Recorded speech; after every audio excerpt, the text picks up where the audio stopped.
he said that purpose and having a purpose in your life, whether it's helping your neighbor or your family or like this big picture purpose that we're talking about, is one of the key components to living a long and happy life. So I think it's really interesting because a lot of times when we talk about these topics, it can feel really selfishly motivated or something that's like, I don't need to care about that. I'm fine, living my life the way it is. But it actually is something that not just helps us live these long, happy lives, but also helps our communities too. So it's cool to think about it in that way.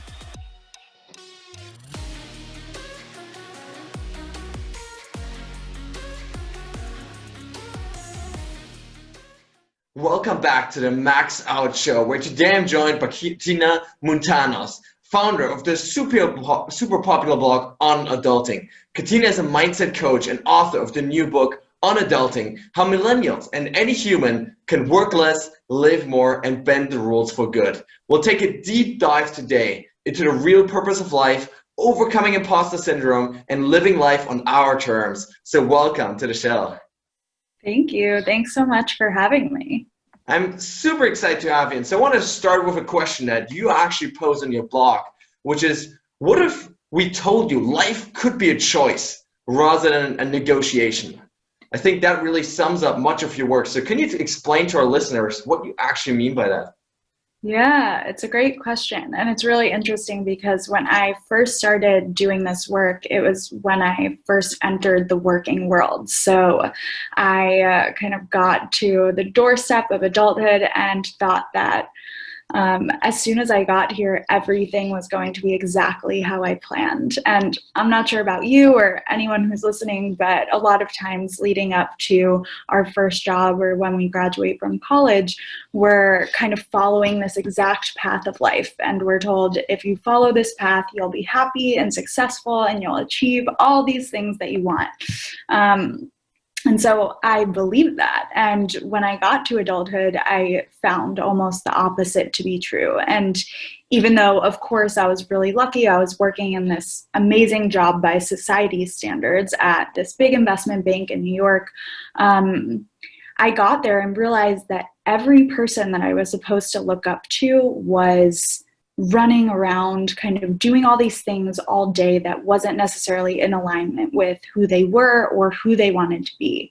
And because it was so new to me and something that I could kind of see with this naive point of view, I felt like everyone around me was just negotiating something all day away from who they truly were. So they would stay late and miss their kids' soccer games because they needed to send that one last email out, or they would be sprinting to the printer to, grab that last change of the slide deck for their boss, even though the previous version was fine. And I feel like I was constantly confronted with those questions, and it really forced me to personally look inside and ask, if this outside world isn't what I want to do and it's not living up to my expectations of life, then what is it that I want? And how can I live a life of choice in the big picture sense rather than kind of being on this hamster wheel of life? So it's kind of a deep answer to your first question. No, I absolutely love that. I think this is an important point to consider, because most millennials, and I would say most people, actually find themselves at some point in their lives in exactly that situation where you're climbing up the ladder of success in whatever you were pursuing, and you suddenly realize it's leaning against the wrong tree, right? You're climbing the totally wrong thing, and you're actually building your life based on values and ideals that aren't actually yours, but maybe your parents or maybe your friends or maybe society's idea of what it means to live a good life, quote unquote. And so I think this is such an important question to ask yourself, really, is what am I actually trying to get out of life? And so I really love that story that you're sharing here. So can you share with us a little bit about what created that shift then? You talk about this unproductive realization. So what made you eventually, get out of the rat race and out of this trying to always live up to society standards, instead live a life that's truly authentically yours? Yeah, it's a great question. And I feel like we could take all day to answer it. It took me a long time. But I think actually I'll just go back a little bit actually in my story, because I think this was a really life-changing period of time for me that showed me that life doesn't need to be the way that I was taught. So I had a pretty typical childhood. I grew up outside of New York City to my parents immigrated here from Greece and kind of, lived normal New York, Queens and Brooklyn life. So I was kind of taught this very classic East Coast, like go to school, work hard, get a good job, make money, have a family type of life, which I'm sure a lot of people could relate to. And I went to school in New York City at NYU, and I ended up being able to graduate a semester early, which, was great for me because I was on scholarship, and then that was ending and had some loans to pay. So the option that most people who were in that position took, and I normally would have taken, was to just start work right away, start paying off those loans, live that classic life. And there was something within me in that last semester of college that was just like, what if you didn't do that? What if you decided to do something a little bit different? And I was never a rebellious kid at all. So it was pretty interesting for me to go through that process. And I decided to actually postpone my offer at this big investment bank in New York until the rest of my peers were starting. And I decided to travel through Australia and New Zealand by myself for a couple of months. And I had no money. I was backpacking. So I was kind of like really thrown into this new world.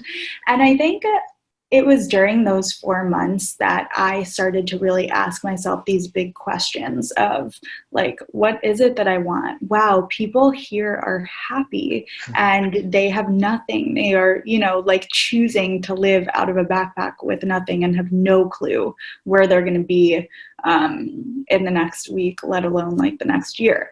So I think that couple of months that really, I call it my pre-adult honeymoon. But it was just a really interesting time. And I'm not saying this to say like you have to go and travel and do all this stuff. But for me personally, it was really interesting to be confronted with these very different life choices that I'd never seen modeled in my life. So seeing that, and then getting into this very starkly different place where everyone was wearing a suit, running around, kind of felt like they were the most important people in the world. And, in some ways, they were doing important work, but it just totally didn't jive with the person that I was becoming when I stepped out of these expectations of myself. So it took me quite a while in that period of time to really understand what I'm vocalizing right now. I could not tell that to you 6 years ago. For sure. But I did keep a small journal that I wrote in every single day on the subway,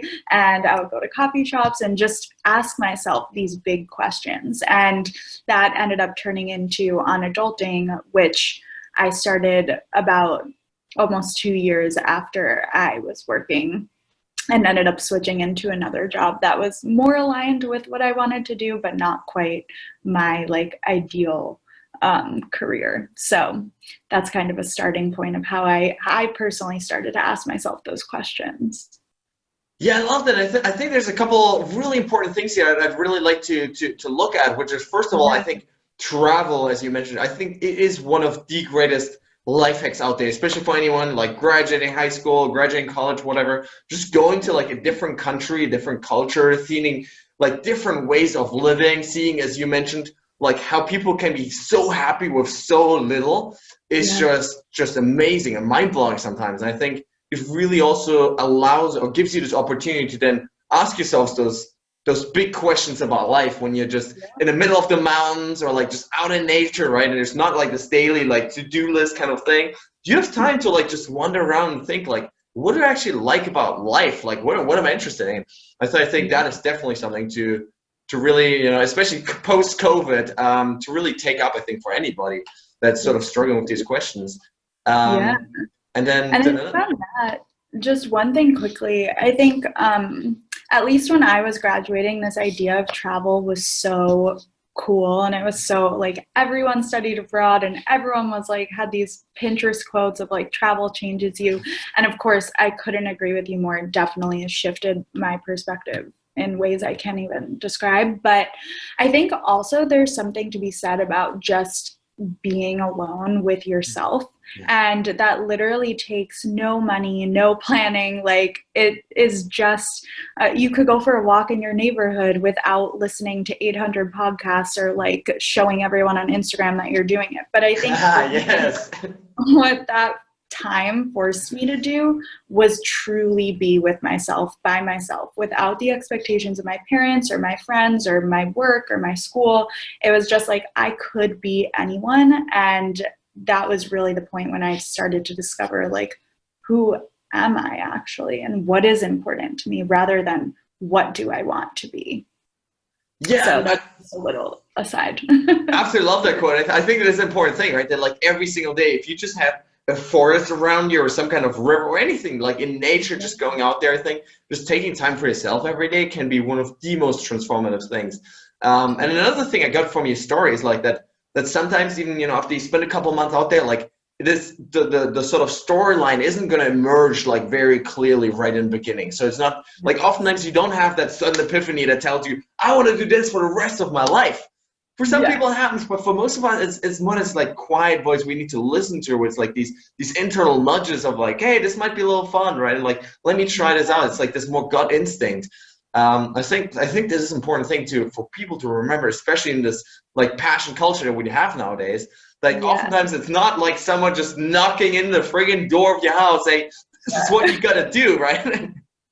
No, it's so funny that you say that because in the book I have a whole chapter on this, and I was definitely guilty of believing this and also even speaking about it in the On Adulting blog when it first started, was this idea that like there's this bright neon sign and it says passion found here, and you just go to it and it tells you exactly what your passion is.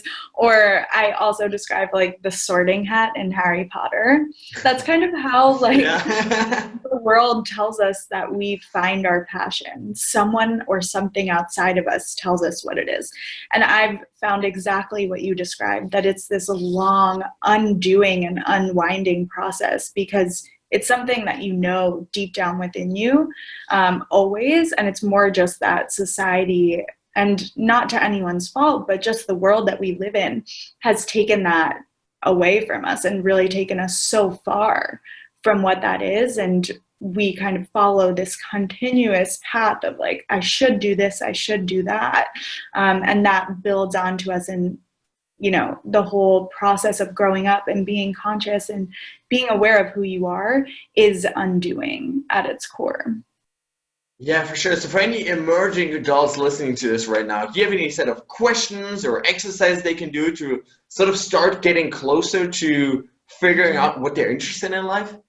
Totally. Yes. When I was writing On Adulting, the main thing that I did in this writing process was go through a lot of these big picture exercises, because for me personally, I feel like whenever I read books, especially when I was like going through it and just really confused, I would devour these words. And I was like, okay, I'm going to do exactly what this person says. And I think a lot of times we do these things and these exercises on our own without even realizing it, but having it in a set, you know, path and description is really helpful. So there's a couple of different things that we can do. I'm trying to think of the best one to pull up now, but I think when it comes to finding your passion, there's two different ways that I personally, and I recommend as I've worked with my clients and kind of help them figure this out too. One side is going back to this idea of undoing. So knowing that we always have this thing that we care about and, you know, can act on in our lives within us forever. So there's an exercise that I really love to do that is called Life as a Kid, or that's what I call it. And It's a process of just really asking yourself, what were the things that I loved to do when I was younger before anyone told me that I couldn't do them, or they were weird, or it wasn't feasible, or wasn't possible.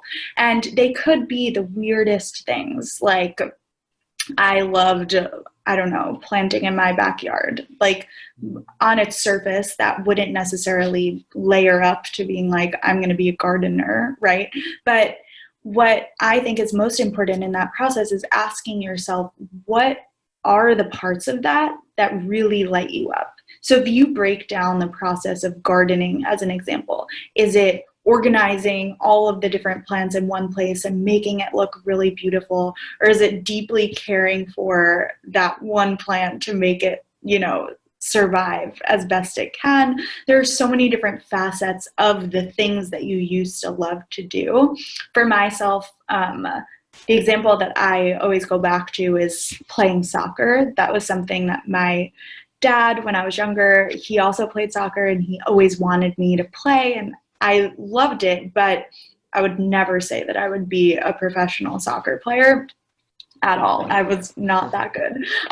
But the thing that I loved to do was cheer on my team. Wow. I was always the motivator and getting everyone pumped and bringing everyone together. And even in the toughest moments, I was always the person that people could count on to bring up the motivation. And it's really interesting looking at my life today. That is what I do in every part of my life. So I think that's just one small example of starting to uncover what are the things that light you up and what parts of those things really excite you, and how can you connect those dots.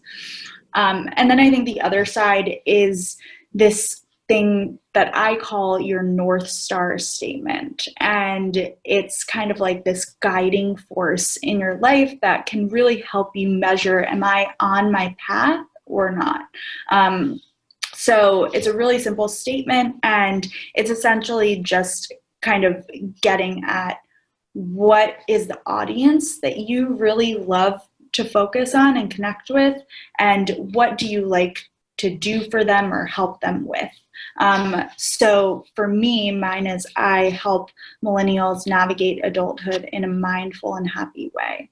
And that helps me make big decisions and small decisions in my life. And if I know that I'm kind of working towards that as a life goal, then I can kind of adjust from there. And sometimes things won't ladder up to that. But I know deep down that that's okay, because I'm making that choice rather than something forcing me to take a path that I wouldn't necessarily choose on my own. I absolutely love it. I think that having a North Star in our lives is absolutely vital if we truly want to live a happy life. I think we need to have that kind of purpose and reason to get up in the morning, set up kind of overarching mission to go on in our lives, to accomplish, to work for, right? And at the same time, I love this idea of looking at this childish side of ours, and really this layering process that you described, and really looking at what I liked 20 years ago, and then looking at why did I like that? What were the aspects of it, the traits of that skill or that sport or whatever it was that I liked about it? Because I think, as you mentioned, if you go 1, 2, 3 steps below that and ask yourself, why did I like soccer? Why did I like gardening? Why did I like running? All of a sudden, there's sort of the real intrinsic motivation emerges, and not just sort of the superficial level. So exactly. I think absolutely love that. Yeah. Yeah, and it's really interesting. I don't know if you've heard of Dan Buettner, but he's this National Geographic researcher who came up with the blue zones, which are, I think, the 7 different areas of the world where people live to be 100. Wow. So it's really focused on longevity, and they live to be 100 in a healthy, kind of vivacious way, not, in a hospital, sadly, really living at that point. And the thing that he says is the most important aspect of longevity, and if he could kind of bottle it up and put it in a pill, he said that purpose, and having a purpose in your life, whether it's helping your neighbor or your family, or this big picture purpose that we're talking about, is one of the key components to living a long and happy life. So I think it's really interesting because a lot of times when we talk about these topics, it can feel really selfishly motivated, or something that's like, I don't need to care about that. I'm fine, living my life the way it is. But it actually is something that not just helps us live these long, happy lives, but also helps our communities too. So it's cool to think about it in that way. Yeah, for sure. And I think that's an important point, right? Because for many people, like having some kind of purpose in life sounds like this woo-woo spiritual kind of thing, right? Yeah. So they're like, I'm not into that, right? But Yeah. once you realize that like having that kind of purpose actually changes your brain chemistry, it makes you happy, it releases all these feel-good chemicals, and through that, you make better choices, right? You're just happier along the way, like you just eat more good food rather than all the junk food that people eat because they don't have that kind of purpose. And that's how you Yeah. live a long life, right? And also a Yeah. happy life, even more Yeah. importantly. And so I love that, what you're saying here. Yeah. So cool. Yeah, so important. Now, if we switch gears here a little bit, you actually talked really interestingly about how the Industrial Revolution actually fucked us up as society. So, can you share some of those insights and what we maybe, have forgotten of like hundreds of years ago, the way that people were actually living back then, and how we Yeah. can maybe go back to some of those roots? Totally. Yes. So I also am working on a startup that's about creativity and kind of fulfilling your creative potential. It's called Daydreamers. And through that, I actually found this amazing woman named Celeste Headley who conducted this research that you're speaking of. And she recently wrote a book called Do Nothing. And it's all about this idea of how our society has shifted over time to be these like workhorses, and continue to live on that hamster wheel that we've been talking so much about. And I became personally interested in this because as I was doing research for my book, I thought that this was such a millennial thing, right? And it was such a thing that our generation dealt with, and technology was the main culprit, and we just needed to get away from that in order to be happier and stop feeling so obsessed with work and not embracing free time. And what she found through her research is actually this has been something that is long in the making for hundreds of years. And it really started even before the Industrial Revolution, but that was kind of the precipice of this shift in our behavior as humans. And it's so fascinating because we shifted in that time frame when we went from kind of having these small businesses and community-oriented spaces to living by the amount of time that we worked. And as we shifted that value in our society, we started really thinking that time is money. And the more time that we spent on something, the more money we would make. And the more money we would make, the more successful we could be.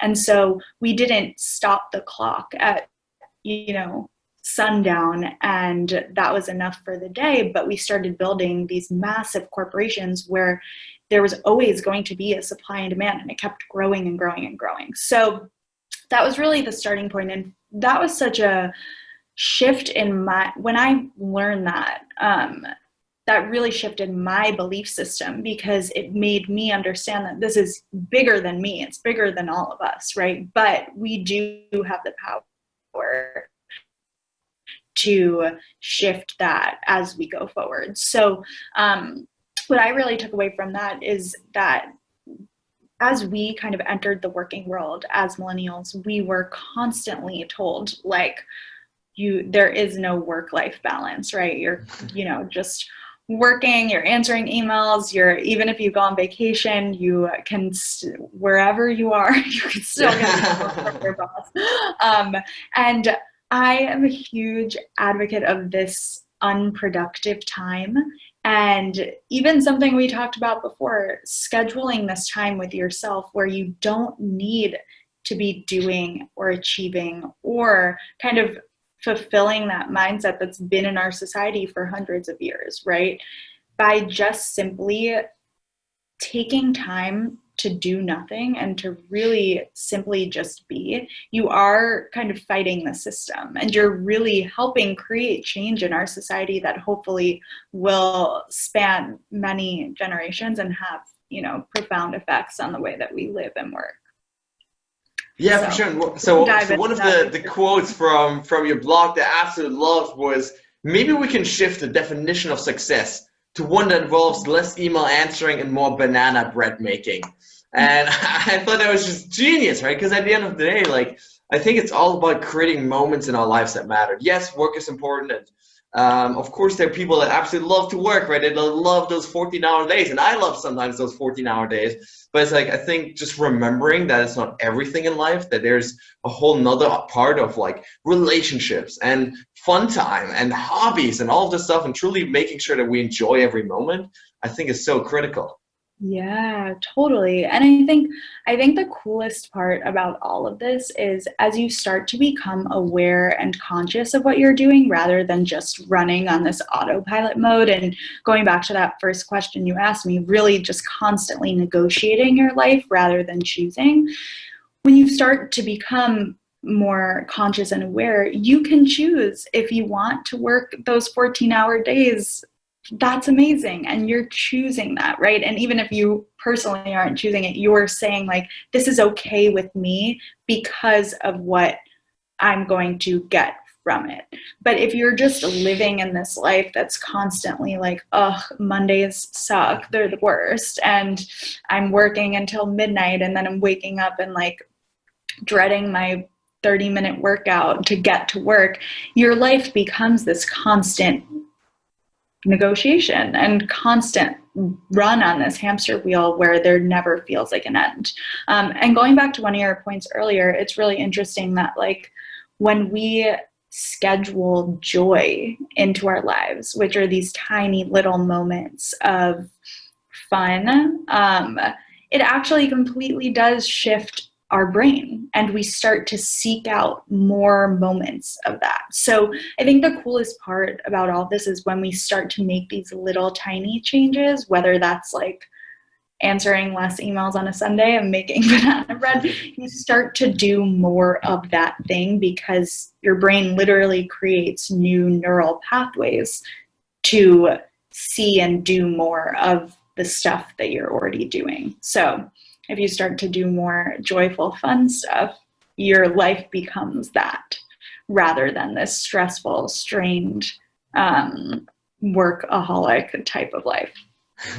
Yeah, and I think that is such an important point that our brains, we're in a happy and stress-free and positive and optimistic state of mind, which is so much more productive and effective also. So Exactly. even the most successful people, if you look at them in business, right, they're not like usually miserable. I mean, many of them are, but usually they're also very, very happy if they really rise the ladder, because they're just so much more effective because our brains are optimized for this high performance world when we're actually truly happy. And when we make time, and this is really a game changer, I find, when we schedule fun time in our calendar, when we say, hey, these 3 hours, it's just, next week on Thursday, it's just, I don't even know what I'm going to do it, but I'm going to do something fun.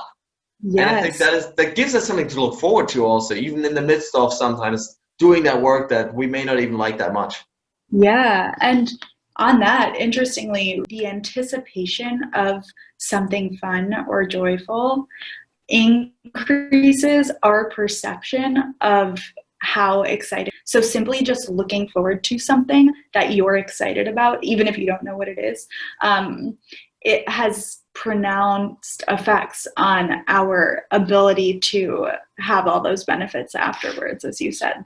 One of the things that you talk about that is so critically important, I believe, is imposter syndrome. Because anytime we start a new career path, or maybe, you're 40 years old and you're switching career path right now, you're trying to do something new, all of us get that feeling of imposter syndrome. So can you show us, how people can actually learn to manage and overcome that in their lives?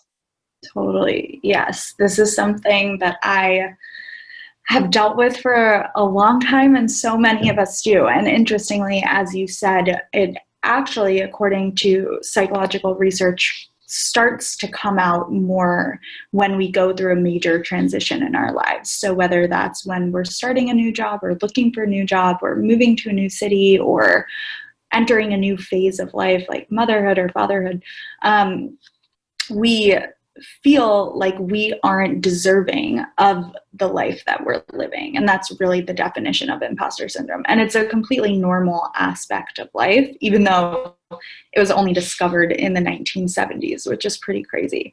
But this is something I talk about a lot in the book because I experienced it immensely when I entered work. I was always like, why is my boss assigning me to do this major project? Like, why does anyone trust me right now? And I think that was a huge finding in adulthood. And one of the major ways that we can kind of solve for this in our lives is really basic. It's simply just understanding how other people that you look up to have went through those transitions. So it's essentially seeing that everyone is human and everyone has these feelings. So something that I talk about in the book, which I wouldn't necessarily recommend, but one of the ways that I started really working through this was one night when I was first starting work. There was a woman that I really looked up to at work. She was just amazing and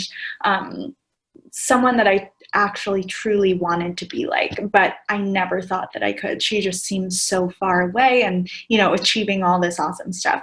And one night I was working late and I ran into her in the bathroom unknowingly, and she had just, you know, been sobbing, and I didn't really know what to do. And obviously I tried to console her in the best way that I could. And she was like, Katina, listen, I'm totally fine. I'm just having a really hard day. This happens to everyone. I'm going to be fine tomorrow. But thank you for asking. And, you know, this is just a part of life. Like, it's not perfect. Some things are really hard. And simply just seeing her humanity in that moment and recognizing that she wasn't perfect, no one is perfect. And even if some things are going really, really well, they also are difficult, completely shattered this ceiling for me and was like, okay, if she has hard times, I can also have hard times, and I can have really good times. So researchers recommend that just kind of getting to know someone, whether it's a mentor or someone that you look up to, or even following someone's blog or listening to podcasts and hearing them be vulnerable, is a really important shift for working through your own imposter syndrome. Yeah, for sure. I can totally relate, because I think anytime that you find someone, you meet someone, you even stalk someone, right? that you really look up to, where you think they're living this dream, ideal life, that if I could live that, I'd be happy forever.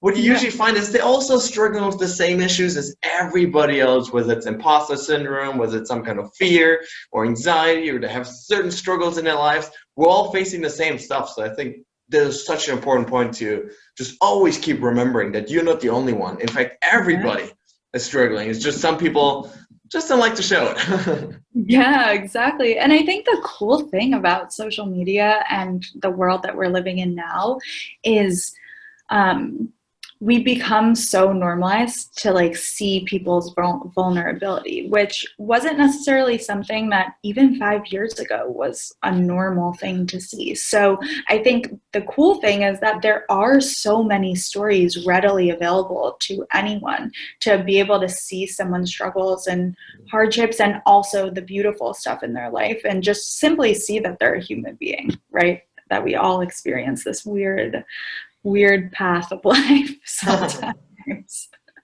For sure, I think that's such an important realization to just always keep in mind.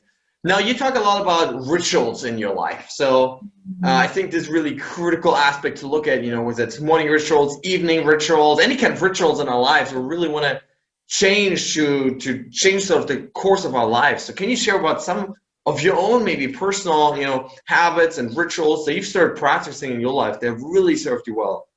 Yeah. Oh my gosh. I'm a huge fan of kind of having consistency in my life. And I feel like that really, it really took hold, especially when I started working for myself and consequently starting my own business because I had no ritual in my life. I wasn't waking up and going to work. I really had to be clear on certain things that held me accountable throughout the day. And I think this is true and helpful for anyone, regardless of what your structure looks like. But I think many of us now that, especially in the US, that we're working from home all the time, helping you feel like there's a part of you that you need to show up for is super important. So for me personally, I have a lot of rituals throughout the day that I show up for. And the morning ones for me are the most important.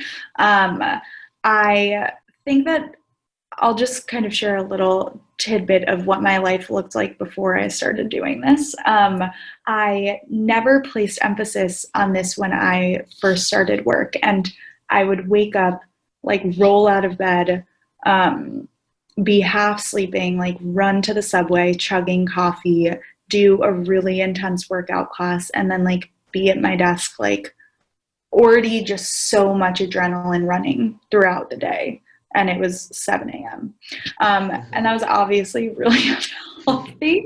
But I think that it's kind of normalized in our world, right? Like check off all these boxes, do all these things. So the overall theme of my mornings is really to slow down and get grounded. And there are a couple of different like actions that I take in order to play that out. The first is like really simple organizing of space. I think that that's super like under discussed. But for me, especially as someone who's kind of sensitive to space and people and energies, I need to make sure that everything is in its place before I get started for my day. So that's watering plants, making my bed, making sure that things are not just disorganized. And I think that has a huge value in the way that we show up the rest of the day. And there's a lot of research behind that too. And then a couple of other specific things are I'm a big meditator, and I have been for a couple of years. And I know that's not for everyone, but for me, even just sitting in silence and really just allowing myself to witness my thoughts rather than trying to control them, I feel like it's a shower for my brain. So that's kind of how I view that, 15 minutes. It's not something that I do for hours, but really sitting aside, giving myself space, having some warm water, and no one bothering me for a couple minutes in the morning. And then there are a couple of other things, but I would say those are the most important. Yeah, I love that. I think it speaks to this idea again of taking time with yourself, of not, I think one of the worst things we could possibly find right now is this constant checking with our phones that you also talk about. Right? It's like you wake up and the first thing most people do is before they even get out of bed, they're already checking their emails and all the notifications. And it's one of the worst things you can do for your brain, for your energy, for your vitality in the morning. So I love what you're saying here about really taking the time to focus on yourself first, whether it's working out, whether it's journaling, whether it's meditation, to really get yourself right first. So then you're prepared for all of the storms that are going to come, like outside of you. Exactly. Yes. And there's something that I didn't mention, but that I do the night before, and I turn my phone on airplane mode before I wake up or before I go to sleep, because you're right. Actually, 85% of people in the millennial age group and younger scroll through their phones within 5 minutes of waking up. So that means that your brain literally is shifting. It's going from kind of a relaxed mode to a stressed, even fear-based mode where your brain and nervous system are now fired up. So whatever you could do to prolong from starting is really important. And even if it's just a couple of minutes before looking at your phone, and then also taking time, as you said, to like go within this. Yeah, for sure. Now, Katina, one of the things we always do in the shows, we love to celebrate failure as a stepping stone to further personal growth. So throughout your career, throughout your life, do you have a favorite failure? Ooh, oh my gosh. I feel like let me think about it. And I'm thinking because there are so many that I'm like, but similar to you, it's really interesting because whenever this question um, kind of comes up, I, in my brain, automatically rewire these like seeming failures as something that's exciting. And Yeah. I think my dad, I never kind of pictured him as someone who did this, but he was a huge believer in mindset, and he taught me that from a really young age. Um, so I think, I mean, I would say like my first job was a huge failure, like overall. It definitely was on some instances, and I'm grateful for it for sure, but it was so far from what I wanted to be doing that every single day I woke up and was like, I cannot be here. And by doing that, I wasn't showing up as a good person either. Yeah. I mean, I had a facade on, but I definitely wasn't doing my best work. I wasn't like going above and beyond in a way that, you know, you would if you really cared about something. So I think, like, in human terms, I would call that a failure. But also, it was something that was probably the biggest life shifting and world changing thing for me. Yeah, and I think there's such an important idea that it's usually those failures that provide the most opportunity for growth. Because when we like hit rock bottom, or even if we're still far away from rock bottom, but we still take this little dip, that's usually when people begin to reflect, right? That's when we're like, oh, the thing that like I thought would make me happy or thought would work out, it didn't. So what do I need to change? And I think this is really Yeah. one of the keys here. So like Yeah. maybe you realize you're not really happy in that job, right? So it made you reflect on like what else could I do, right? And I think it's Totally. really such an important key. On that, it's really interesting. I'm doing my master's in clinical psychology right now, and one of the Okay. classes that I'm taking is all about kind of this idea of transformation as human beings and how and why that happens. And we were talking about this fascinating concept the other day, and I'll admit, I'll just put it out there and someone could look into it more. But we were talking about how, as human beings, our main goal from like a biological and physiological perspective is to stay in equilibrium. That's like all we want. We want to achieve an equilibrium status, homeostasis, right? So when we aren't in that phase and we go away from equilibrium, like towards a suffering perspective, that really shakes us out of this hamster wheel essentially. And it asks, what do we want? And do you want to go back to where you were or take a completely different path? So I think this idea of suffering or failure or whatever it is so interesting and so important because it literally does what we cannot do ourselves as human beings and forces us to make a different decision. So Yes, I just love that. And so maybe to also add on top of that, this whole notion of post-traumatic growth, which I find mm-hmm. so fascinating. That when most people, when they experience these traumas, whatever that is in our lives, most people are resilient enough to bounce back to normal. But there's a Yeah. certain small subset of the population, right, that like bounces back actually stronger and better and happier and healthier than they were before they suffered a trauma. I think this is such an important piece of idea to keep in mind that when you're struggling, when you're in the midst of failure or pain or suffering, that there is an opportunity in that moment to shift your life in a way that will afterwards actually make it better than it was Yeah, before. I love that. And I think so many people, especially now, we're going through a collective Yes. period of time where we can really shift so much, right? Like in our personal lives and in our societal lives of big things that have been going on for a long time. So love that perspective. Yeah, for sure. Now, what do you think is the number one thing that holds people back from becoming the adults that they truly want to be? Hmm.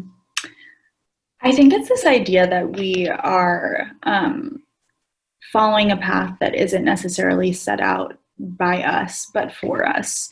So, this idea of kind of following your shoulds rather than this true deep sense of what you want to do. So at the root of that to me is fear, but also there's a lot of other reasons why we don't actually take get to know ourselves and then take the path that we choose.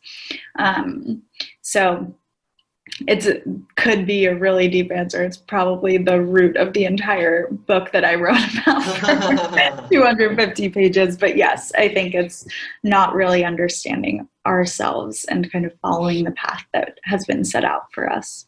For sure. And so diving a little bit deeper into that, if you could give our listeners just one piece of homework, one idea, action step to take away from today to gain exactly that kind of knowledge and that kind of clarity, what would be the one thing you advise people to do? I would say, going back to some of the stuff we said before, is really starting to spend time with yourself. I think that is the number one way that we can start to shift our perspective. And I think that means like spending time alone, truly alone, and not shying away from the feelings that come up. And that will just start to create that and those fears and those questions in a way that's productive rather than hiding away and replacing certain behaviors of instead of understanding, deciding to forget about them. So I think the number one thing I would say is schedule time alone with you and really use that time to start to get to know you as you would a best friend, as if you were someone else. Love that. Now, before I ask my final question, where can listeners find you and your book?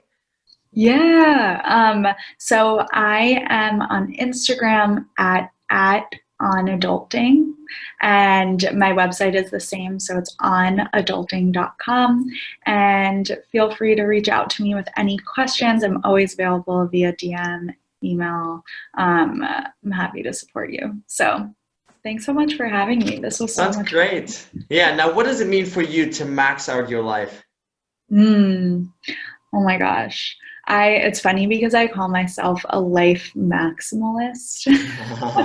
Love that. I'm like a worldly minimalist, but a life maximalist. So I think it's really just, it's being fully aware that you have the power to do whatever you want, and really like living a life with that belief system rather than the belief system that we've talked about, which is feeling like you should or feeling scared of something. So I think it's, really doing whatever comes into your mind and world because you feel capable of it. Absolutely love that. Katina, thank you so much for coming on the show. Yeah, thank you so much for having me. This was awesome. All right, guys, that's it for today. I really hope you enjoyed this episode. I hope you gained some valuable ideas, tips, tools, tricks, mindsets, belief systems that will hopefully inspire you to take your life to the next level. At the end of the day, guys, it's all about application. The only thing that's going to set you apart tomorrow from where you are today is how much action you take with those ideas that you gained. And so I really want to challenge you at this point to, not just listen to this passively, to not just consume this, passively, just think about other things, but to really take those lessons, take those ideas that you just gained and start applying them to your lives, to really start taking action and sprinting towards those goals and those dreams that you have in your life. Now, guys, at this point, I want to ask you for a huge favor. If you enjoyed this episode, please consider heading over to iTunes and leaving a review, as that helps me really grow the show and reach more people, impact even more people around the world. If you have a family member, friend, a loved one maybe, that you think could benefit from this content, please consider, sharing it with them, forwarding to them, as that helps us really build a community of like-minded people that are all about maxing out their lives. Now, guys, with that being said, thanks so much for tuning in today. I really, really appreciate it. Stay strong and see you tomorrow.